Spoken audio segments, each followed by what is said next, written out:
അസ്സലാമു അലൈക്കും വറഹ്മത്തുള്ളാഹി വബറകാതുഹു. പ്രിയപ്പെട്ട കൂട്ടുകാരെ, പരിശുദ്ധമാക്കപ്പെട്ട റജബ് മാസം നമ്മിൽ നിന്ന് വിട പറഞ്ഞു. ഷാബാനിലേക്ക് നമ്മൾ കാലെടുത്ത് വെച്ചു. ഈ മാസം ഇതിൻ്റെ പകലുകളും രാവുകളും നമ്മൾ മാക്സിമം ഇബാദത്തുകൾ കൊണ്ട് ദിനമാക്കേണ്ടതാണ്. കാരണം റമളാൻ എന്ന് പറയുന്നൊരു വസന്തങ്ങളുടെ പൂക്കാലം, പുണ്യങ്ങളുടെ പൂക്കാലം നമ്മളിലേക്ക് അടുത്തുകൊണ്ടിരിക്കുന്നതിൻ്റെ ഏറ്റവും വലിയൊരു കവാടമാണ് ഈ ഷാബാൻ മാസം. അള്ളാഹു നമ്മുടെ അമലുകളൊക്കെ സ്വീകരിക്കട്ടെ, നമുക്ക് റഹ്മത്തും ബറക്കത്തും ചൊരിയുമാറാവട്ടെ. ആമീൻ എന്ന് ആമുഖമായി പ്രാർത്ഥിക്കുന്നു. ഏതായാലും ദിവസവും വീഡിയോകളിൽ നൂറെ ഹബീബിനെ കുറിച്ചും സ്വലാത്തുൽ ഫാത്തിഹിനെ കുറിച്ചും മറ്റുള്ള കാര്യങ്ങളെ കുറിച്ചൊക്കെ വരാറുണ്ട്. ഇന്ന് നൂറെ ഹബീബിൽ നടന്നിട്ടുള്ള ഒരു സംഭവത്തെക്കുറിച്ച് പറയാനാണ് ഞാൻ വന്നിട്ടുള്ളത്. നൂറെ ഹബീബ് മജ്ലിസ് കാരണം ധാരാളം ആളുകൾക്ക് പലതരത്തിലുള്ള മാറ്റങ്ങൾ, അവരുടെ മുറാദുകൾ ഹാസിലാവൽ, അവരുടെ രോഗം മാറൽ, അങ്ങനെ വ്യത്യസ്തമായിട്ടുള്ള പല രൂപത്തിലുള്ള ഫലങ്ങൾ അതിൽ നിന്ന് ലഭിക്കുന്നുണ്ട്. അഥവാ നൂറെ ഹബീബ് മജ്ലിസിലൂടെ നടത്തപ്പെടുന്ന സ്വലാത്തുൽ ഫാത്തിഹും അതുപോലെ തന്നെ മറ്റുള്ള കാര്യങ്ങളിലൊക്കെ ഫലമായിട്ടാണ് ഇതെല്ലാം കിട്ടുന്നത്. അതിന് ഇനിയും അങ്ങനെ നൽകുമാറാവട്ടെ. ആമീൻ. അപ്പോൾ ഒരു ഉമ്മ, ആ ഉമ്മ തന്നെ അനുഭവം പറയാൻ വേണ്ടി വന്നിട്ടുണ്ട്. അത് അവസാനം ഞാനിതിൽ കാണിക്കുന്നുണ്ട്. ഇൻഷാ അല്ലാഹ് വീഡിയോ മുഴുവനായിട്ട് കാണുക, അപ്പോഴേ അതെന്താ പറയുന്നത് എന്നുള്ളത് കാണാൻ കഴിയുള്ളൂ.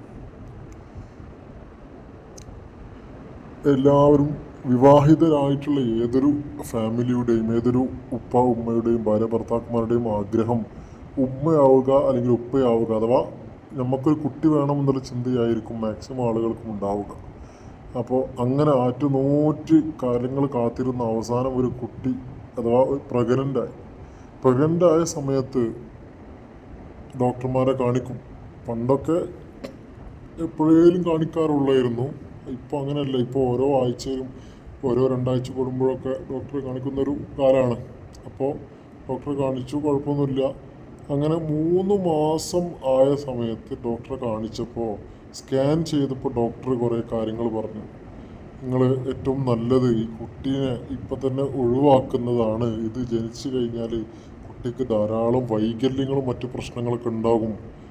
അപ്പോൾ അതുകൊണ്ട് നിങ്ങൾക്ക് ബുദ്ധിമുട്ടായിരിക്കും. അപ്പോൾ ഇപ്പോൾ തന്നെ അതിനെ ഒഴിവാക്കുന്നതായിരിക്കും നല്ലത് എന്ന് പല രൂപത്തിൽ ഡോക്ടർ ഇവരെ ഉപദേശിച്ചു, പല കാര്യങ്ങളായിട്ട് ഉപദേശിച്ചു. പക്ഷേ ആറ്റുനോറ്റുണ്ടായൊരു കുട്ടിയാണ്. ഏതൊരാൾക്കും അങ്ങനെ ഒഴിവാക്കാമെന്ന് പറഞ്ഞാൽ ഒരിക്കലും അത് കഴിയൂല. അപ്പോൾ എന്താ ചെയ്യുക എന്നുള്ളത് ദുഃഖിച്ചിരിക്കുമ്പോഴാണ് നൂറെ ഹബീബ് എന്നൊരു മജ്ലിസും അതിന് നേതൃത്വം കൊടുക്കുന്ന തങ്ങളെക്കുറിച്ച് ഇവരറിയുന്നത്.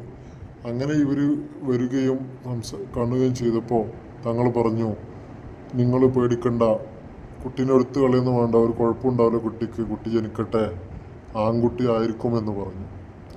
അങ്ങനെ സമയങ്ങളും കാലങ്ങളൊക്കെ കഴിഞ്ഞു പോയി.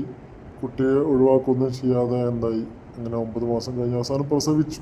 പ്രസവം കഴിഞ്ഞ ആൺകുട്ടിയാണ്. കുട്ടിക്ക് ഒരു കുഴപ്പമില്ല, അൽഹംദുലില്ലാ, റാഹത്തായിട്ട് പോകണം. അപ്പോൾ ആ ഒരു സന്തോഷം അറിയിക്കാൻ ആ കുട്ടിയുമായിട്ട് നേരിട്ട് വന്നിട്ടുള്ള ഒരു ഉമ്മാൻ്റെ കാര്യമാണ് ഇപ്പം ഞാനിതിൽ പറഞ്ഞത്. അഥവാ ഈ സംഭവങ്ങളൊക്കെ കഴിഞ്ഞ് കുട്ടി ജനിച്ച് കുട്ടീനെ എടുത്തുകൊണ്ട് വന്ന് ആ ഉമ്മ സംസാരിക്കുന്ന കാര്യമാണ്. അഥവാ അത്രയും ക്ലിയറാണ്. സാധാരണ പലരും പല മജ്ലിസിൻ്റെയും സ്വലാത്തിൻ്റെയൊക്കെ മഹത്വങ്ങൾ പറയുമെങ്കിലും അതിൽ ജനങ്ങൾക്ക് കാണിച്ചു കൊടുക്കാൻ പറ്റുന്ന രൂപത്തിലുള്ള ഉദാഹരണങ്ങൾ കുറവായിരിക്കും.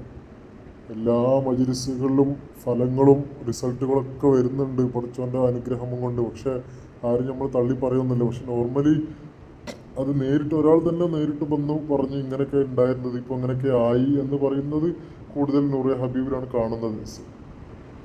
അതേതായാലും അവരുടെ ഇഷ്ടം. ഏതായാലും കുട്ടി ജനിച്ചു, ഒരു കുഴപ്പമില്ല. ഡോക്ടർമാരൊക്കെ വിധി എഴുതിയ കുട്ടി, ഒരു പ്രശ്നമില്ലാതെ ജനിച്ച ആ കുട്ടിയുമായിട്ട് വന്നൊരു ഉമ്മാൻ്റെ കാര്യമാണ്. അപ്പോൾ അത് പറയുന്നതുണ്ട്. തങ്ങളെടുത്ത് വന്നു, തങ്ങൾ പറഞ്ഞു ആൺകുട്ടി ഇക്കാരം ഒരു കുഴപ്പമുണ്ടാവില്ല എന്ന് പറഞ്ഞതിന് ശേഷം അതുകൊണ്ടാണ് ഇങ്ങനെ സംഭവിച്ചത് എന്നുള്ളതാണ്. അഥവാ ആ നൂറെ ഹബീബ് മജ്ലിസിൻ്റെ ഫലം കൊണ്ട് ഒരു കുട്ടിക്കൊന്നും സംഭവിച്ചില്ല, സ്വലാത്തുൽ ഫാത്തിഹിൻ്റെ മഹത്വങ്ങൾ കൊണ്ട് കുട്ടികൾക്കൊന്നും സംഭവിച്ചില്ല എന്ന കാര്യമാണ് നമുക്ക് മനസ്സിലാവുന്നത്. അതുകൊണ്ട് തന്നെ സ്വലാത്തുൽ ഫാത്തിഹ് ഞാനും നേരത്തുള്ള വീഡിയോയിൽ പറഞ്ഞ പോലെ കൂടുതൽ ചൊല്ലുക, അള്ളാഹുവിലേക്ക് അടുക്കുക. പല ഫലങ്ങളും അത്ഭുത കാര്യങ്ങളും നമുക്ക് കാണാൻ കഴിയും. അതിലൊരു ചെറിയൊരു ഭാഗം മാത്രമാണ് ഈ ഉമ്മ പറയുന്ന കാര്യം. ഏതായാലും ആ വീഡിയോ നിങ്ങളുടെ മുന്നിൽ ഞാൻ പബ്ലിഷ് ചെയ്യുന്നുണ്ട്, നിങ്ങൾക്ക് വീഡിയോ കാണാം. കുറച്ച് ചെറിയ ഭാഗം. ഇൻഷാ അല്ലാഹ് നാഥൻ തൗഫീഖ് നൽകുമാറാവട്ടെ. അസ്സലാമു അലൈക്കും വറഹ്മത്തുള്ളാഹി വബറകാതുഹു.